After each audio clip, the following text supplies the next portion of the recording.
kainatın efendisinin beşikten mezara kadar ilim tahsil edin emrine uymak nasip etsin. Yine öyle buyuruyor. Sakın aksakallılar genç alimlerin önüne oturmaya utanmasınlar diyor. İlmin yaşı başı yoktur.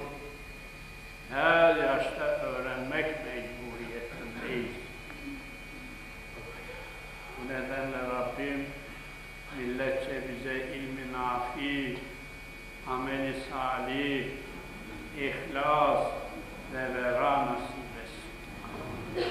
Bu büyük 4 hasletten bizim nasibimizi bol kılsın. Peygamber Efendimiz böyle öksüz ve yetim olarak ömrünü kemale erdirmeye devam ediyor.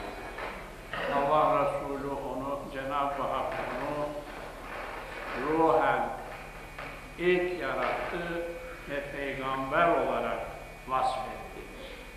Bedenen son yarattı ve son peygamber olarak içimize gönderdi. Seyyid-el evveli onun için ruhen yaratılışta ilk, Seyyid-el ahiri içimize gönderilişte son peygamber. Hikmetinden sual olunmaz. 40 yaşına kadar İslam'a uygun, yalan nedir bilmez, gayet nezih bir şekilde kendini yetiştirdi.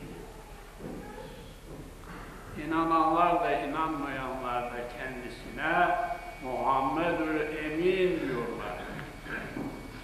Emniyet edilir kişi. Öyleyse madem onun ümmetisin, sana da Muhammedül Emin demelidir. Herkes senden de emin olmalı. Emniyete halel getirecek hiçbir huyun vücuduna